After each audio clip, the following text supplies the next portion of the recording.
Hello everyone, how are you today? This is Kathy from the Daily Marker, and my card is part of an alt-new blog hop, a Crafty Friends blog hop, and I want to show you how I created this card here. It's really not about the coloring, it's about the background and these little nicks that I make in the leaves. So let's go ahead and get started. I love the frames from Alt New, and I die cut this already, and I'm going to be coloring on this whole thing. So right now I'm figuring out where I want to place the stamp, how it's going to fall on the front of my card. And then I'll layer up these different sections. So I'm stamping that with some Memento ink because I'm going to be using Copic markers. And I'm sliding a piece of paper under this just so I don't have to keep placing it and fiddling with it. So I'm going to use the positive and the negative. So on my blog, I'll have the other card that I made and share a really good vellum tip that I discovered during the process. So right now, I'm outlining, I'm leaving a small edge around this flower because when you use the Copic blending solution, sometimes it bleeds. So I don't always do this, but I thought I would do this today.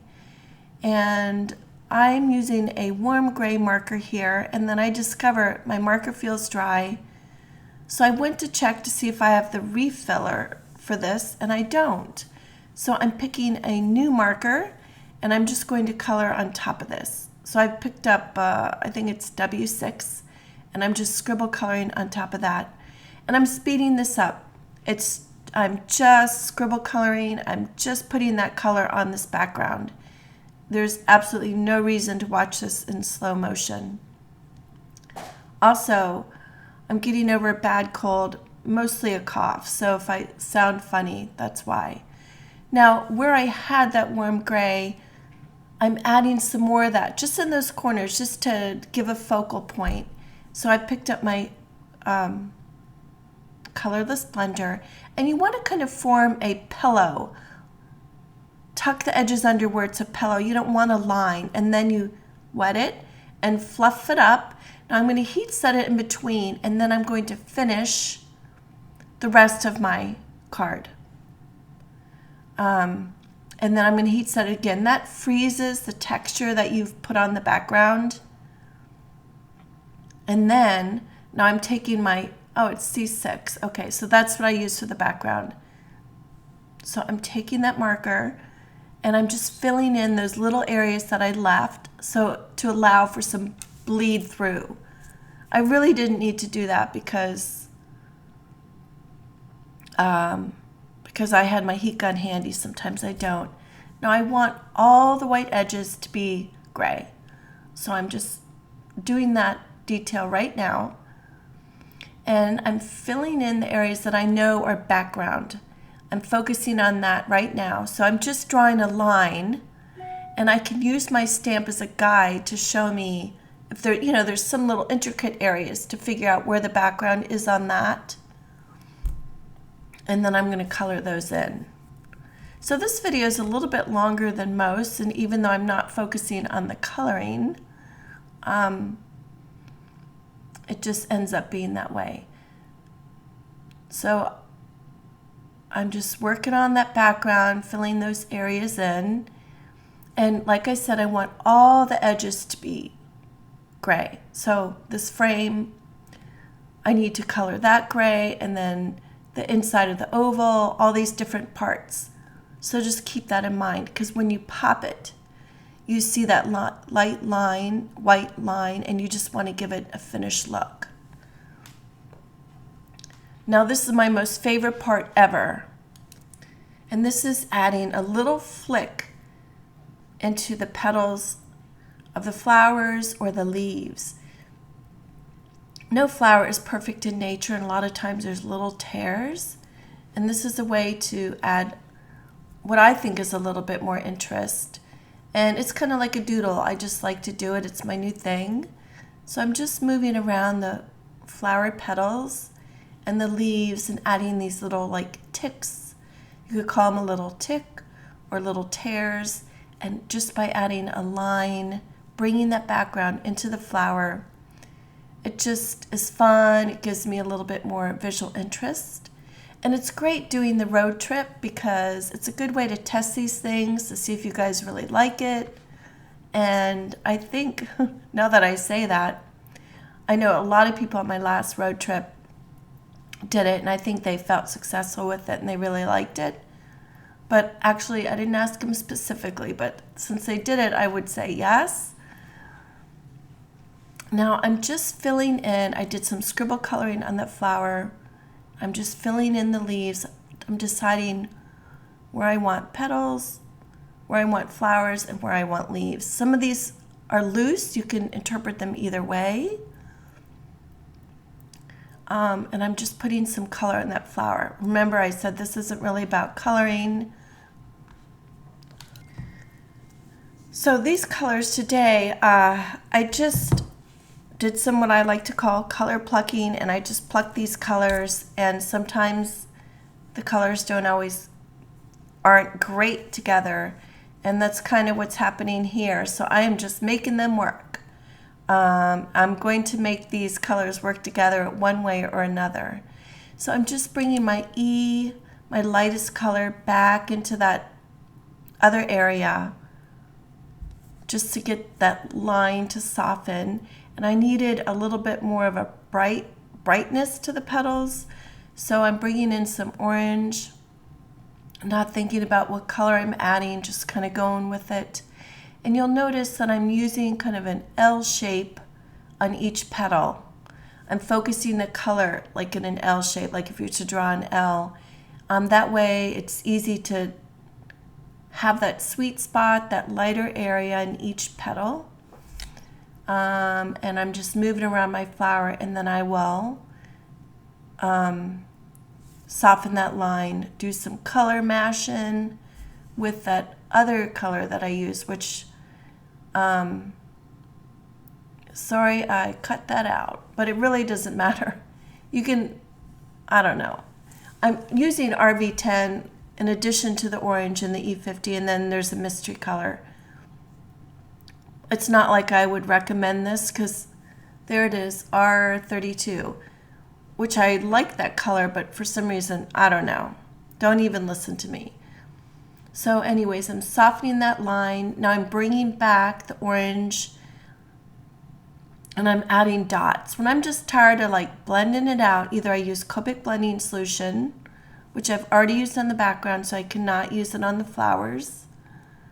So I'm using dots. I'm using the orange, and then I'll use the pink and the lightest color as well, the E color. And then that just kind of makes everything work together, gives it interest. And so I'm just putting dots on top of dots. The pink dots go on top of the orange dots to soften those, and then just more dots. And I'm trying to keep that sweet spot, that lighter area. I'm only dotting in the concentrated area where I started, kind of that L shape area. Now when you're using the lightest color, you have to do it press down a little bit longer for it to work, because it's a lighter color. So that's what I'm doing, and this takes a little bit more time, but it just again gives you that interest. So once I'm finished with this, I will move on to another flower. And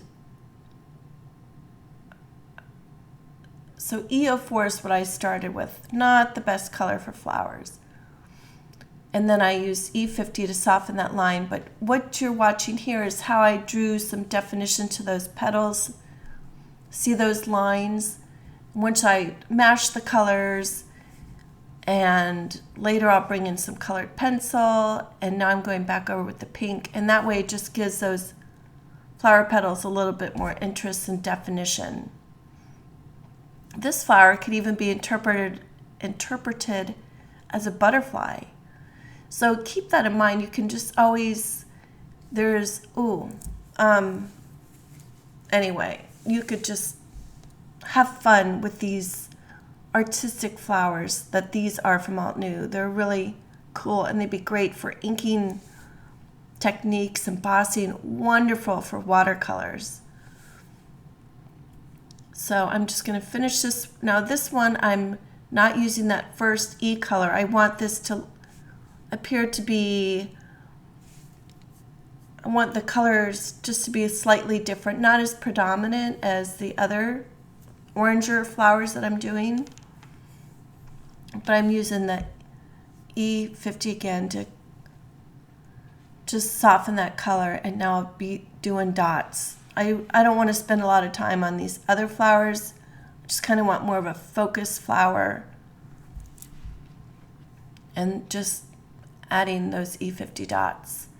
Now later I'm going to add colored pencils, and that'll give a little bit more definition, a little bit more interest.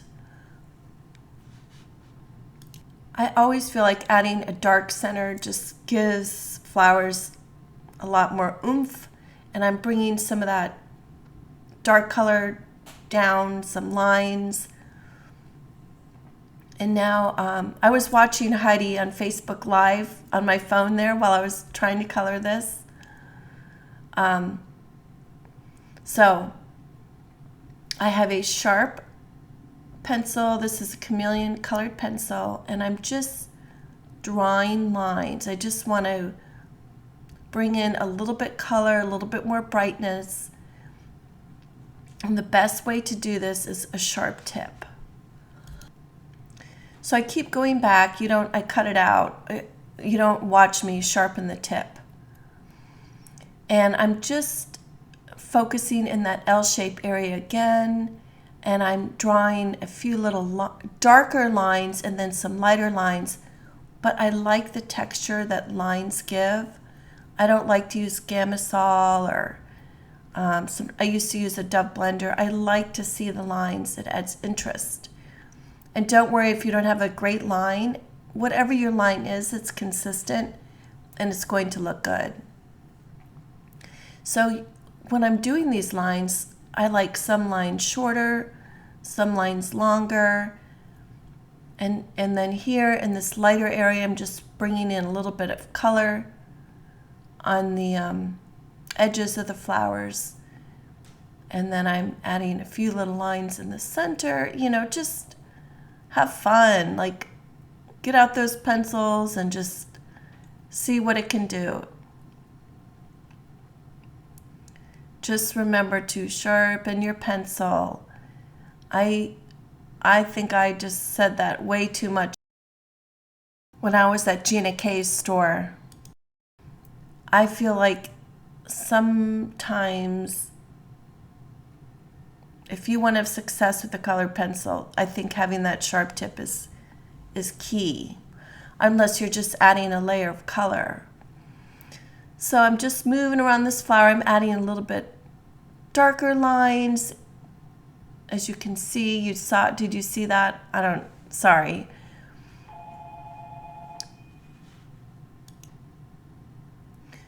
As I'm watching this, my sweater almost matches that background, except I have a little bit more white in the background from the blending solution. So I'm just messing around, taking my time. I didn't want to cut this out, but just adding those little lines to all the flowers. And now I have a black. Look at how much black I've used. Now those little nooks and crannies is what I'm focusing on now. So some of those little nicks I made, I'm making them darker. And I just filling in these teeny tiny little areas. It makes such a difference. Some flowers, it makes more of a difference than here because the little nooks and crannies aren't quite as little as some other ones, but it does make a difference. So I'm just moving around my image, deciding where I want to add that. Just adds a little bit more definition.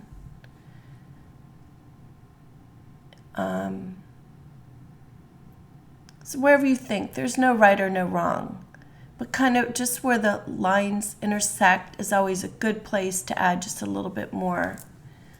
And then I'm going to take some black fun foam, But first, I'm going to add white dots, and as all you guys know that I like to start on my finger. I like to see that the marker is working and it's ready to flow. And so then I proceed onto the centers of my flowers, and the best results is to go slow and let it flow. You can always go back and add more to those areas. And I'm adding some glossy accents to the back. That's the only glue that I use. I'm gluing down this panel first, and then I'll trim this, but I like to just put my block on there to dry it, give it a minute while I work on the other stuff. And then I'll be adding some foam tape to parts of this. Now there's 2 different thicknesses of foam tape. And my stamp store closed, my local stamp store, and they were the only ones that I could buy the thicker foam tape from. So I have the thickest foam tape, or you could double up on the center oval. And then for this frame here, I'm going to be cutting some fun foam on top. And you'll see that in a minute. But I went ahead and put my tape down my whatever. Sorry, it's been hard to talk because of my cold. So I die cut that twice on foam. I'm going to glue that down, but Kathy didn't decide where she's going to put her sentiment until it was too late. I'm kind of doing this whole thing backwards. So this is a good video to watch, what not to do. Before I put that oval down, I should have stamped my sentiment, and you'll get to see why later. Sorry for that headshot. And so I'm put that block on there, I'm gluing that fun foam down, and then I'm ready to pop the frame on there for lots of dimension. Now I just figured out, okay, I better add a sentiment. I probably would have used that other one. So I figured I'd nest it in the frame, and then look what happened. But almost everything is fixable. I'm going to use a Sharpie fine tip marker, and this was a forgiving sentiment, so I was able to fix it. Just using what I stamped on the right as my guideline. Thank goodness. So here I added some white detail to that, and this is the card. Lots of dimension. It came together. It always does in the end. I was going to make that work. And then my other card, I will explain how I did some of the things on my blog, thedailymarker.com. Thank you so much for watching. Have a great day, and a thumbs up if you like this. Thank you.